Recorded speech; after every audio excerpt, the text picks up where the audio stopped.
bigla na lang kahit di mo alam kung bakit. Sasabay ka sa tawa, pero di mo naman alam ang pinagtatawanan. Meron din na alam mong mali, pero dahil nasanay ka, di mo natatama. Tulad ng isang taong may buto, bakit di niya alam na nangangamoy na pala siya, at ang mas malala, wala siyang ginagawa. Dahil sa nasanay na, tunghayan natin ang mga buhay na di sanay sa pagbabago. Who would make a difference? Who would stand out? CCFI Blast presents Be the Right One. We are live in 5, 4, 3, 2, 1.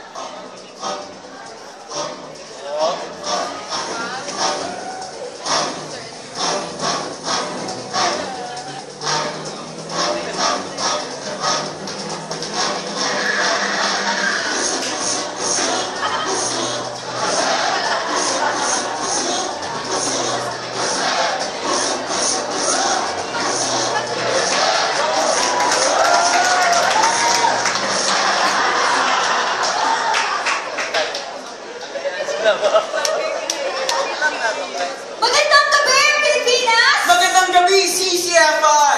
Welcome to What's Up, What's Up? Kamusta, Claire? Well, ganun pa rin. Ganun talaga ang buhay. Ikot-ikot lang. Sunod tayo sa Agos. I agree ako dyan, Claire. Para mas masaya ang buhay, iwasan natin yung mga panirang moment. Go with the flow lamang. Tama ka dyan, Bob. And this evening, this will be a very interesting episode kasi yung mga kasama natin, ang mga panauwi natin ay nanggaling pa sa iba't ibang sulok ng perlas na Pilipinas. Yeah, and umpisahan natin sa isang etchoserang empleyada. Nandito rin ang tamad na estudyante. Siyempre naman, ang problemadong anak. Andito rin ang babaeng manlilibak. And of course, the right one. Ayan, so magandang gabi sa inyong lahat. Na how's life so far? Kamusta naman ang buhay-buhay natin dyan? Yeah, Tanya. Okay lang. Sa work, ang dami ginagawa. Super busy. Nako, ganyan talaga partner, no? Working hard para excellent. Yeah. Para din ma-promote. Yeah, I agree. Excellent sa pag-Facebook, pag-tweet. Yung iba nga na-promote na. Promote kasi next level na sa Flappy Bird. Pero di, nakatuwa nga lang. Pero to think, ang dami lang dapat tapusin. Yung tipong busy ka nga, pero wala ka namang natatapos. Sila nga, yun ang ginagawa. Hindi ako rin. So, depende ako sino ang mahuli. Wow! Natibay mo! Let's go for more easy. Oy, partner, hindi ba tayo tapos? Umayos ka. Unahan pa ako. Back to work. Okay, so, pakinggan naman natin ang ating estudyante. Ogan, how's school? Love radio pa rin ba ang bag? Hayoy! Okay naman. So far, so good. For as long as I don't have any bagsak, okay lang yun. Ayoko din naman ma-stress sa pag-study, no? It's boring, you know that. Besides, look at my friends. Hindi magiging masaya ang eskwela without them. I'd rather go out with them than to make sunog of my kilay every night. Nakakaya nga nilang pagsabay yung pag-aaral at pagrerelasyon. Lakwat siya, party everywhere, and go with the friends. And it's so cool. Amazing, it's so cool. Taray! Pakinggan naman natin si Benny. Sa bahay naman, laging saksaklan ni nanay ang naririnig ko. Pero sanay na rin. Ang mga tao doon, katamad-tamad. Well, ay naku, kahit cellphone lang ay natupad nila sa bahay. Wala na yata, kahit magkain nga, hindi na kami nakakausap. Wala na yata pag-asa maayos pa ang buhay namin. Subiin! Nako, bumubuga na yata ng apoy itong si Benny. Relax ka muna dyan, bro. Ngayon naman, pakinggan natin si RC. Hi, my name is RC, but not clumsy. I just love fancy and bouncy. Can't you see? Well, my friends are my friends. Minsan nga, may iba't ibang tao kami pinag-uusapan. Kaya NSO or nasa front desk. Hindi rin sa school registrar. Hindi naman siguro masamang manira o mag-chismis. Masarap hindi nila naririnig. Chismis nga, di ba? Actually, noong una, nakikinig lang ako eh. Pero ayaw pa sa outcast sa grupo. Until later, nasanay na lang din ako. Minsan nga, ako pa yung nauna sa mga hottest and latest issues. Ako galit na rin kasi eh.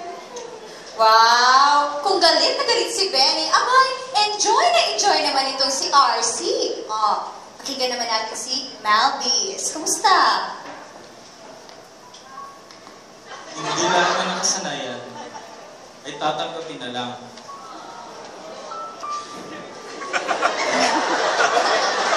Hindi dahil ginagawa ng lahat, ay ibig sabihin wala nang pag-asa may tuwid ang mga maling nakagawian na. Huwag masanay sa kung anong meron ka at kung ano ka. Dahil hindi lahat na nakasanayan ay tama. Kapag si Jesus ay nasa inyo, may tutuwid nyo ang inyong pagkakamali sa pagiging isang mabuting ehemplo sa iba. Ang mundo ngayon ay lubhang nangangailangan na isang tao na isang magiging tala sa kanilang madilim na buhay. Hahayaan nyo na lang bang malugmok sa pagkakamali? Pero alam mo naman kung paano ito'y tama. Sabi nga sa Mateo 5:16, ganyan naman, dapat ninyong paliwanagin ang inyong mga ilaw sa harap ng mga tao upang kanilang makita ang inyong mabubuting gawa at papurihan ang inyong amang nasa langit. Tahimik yata tayo naman. Pero tama ka. Ika nga nila, kung ang tao ay nagbago, lahat ng nasa paligid nito ay magbabago rin. Wow, may ganon. Pero actually, tama nga naman siya. Kung nasaan na tayo ngayon sa buhay natin, then be the right one. Yeah, tama ka dyan, partner. Well, let's call it a day. I hope you enjoy our episode tonight, viewers, no? So, tune in lang dito lang sa What's Up, What's Up?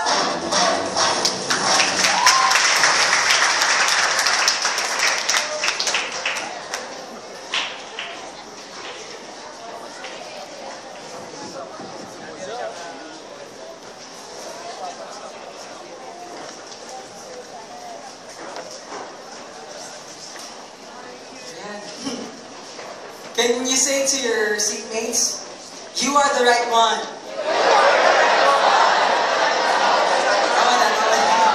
You are the right one?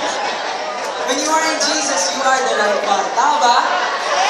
So come on, listen to this song.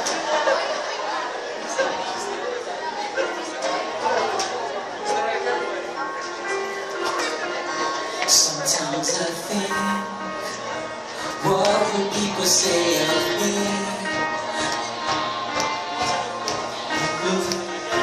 Where I'm home, where my soul belongs. Was I loved when no one else would show up? Was I Jesus to the least of us? Was my worship more than just a song?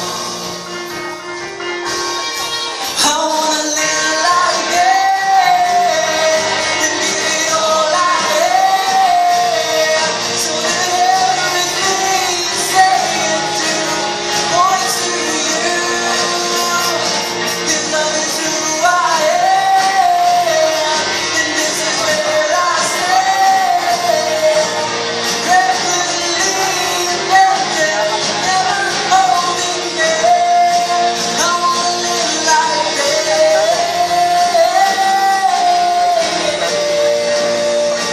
I wanna live like that. Thinking you are who you say you are. The grace for you to change our heart. To believe that your love is true. When people pass and even if they don't know my name, is there evidence that I've been shaped? When they see me, do they see you?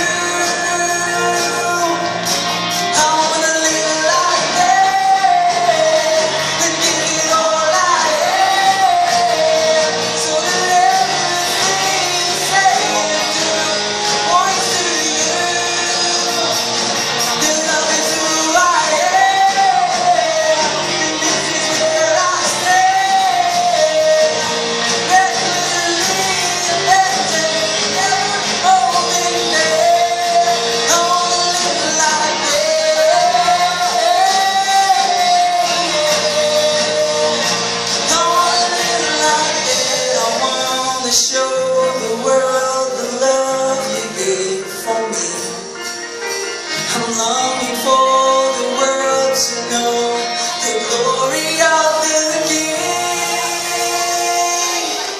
I wanna live like that and give it all I am, so that everything you say and do points to you. That love is who I am, and this is where I stand. That you believe that there's never holding there. I wanna live like that.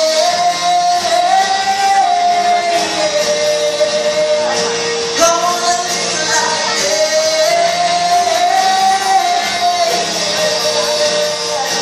I wanna live like that.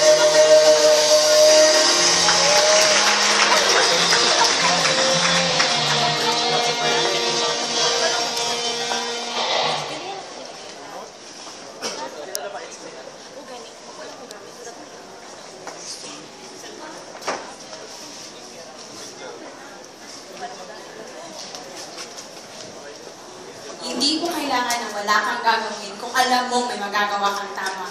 Kaibigan, alam ko may magagawa ka. So you stand up for the right one.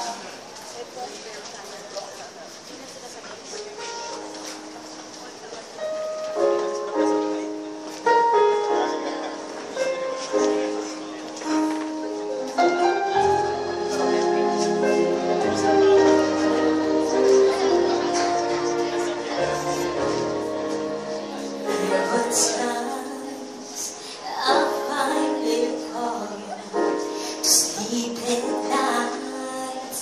We are living through such troubled times,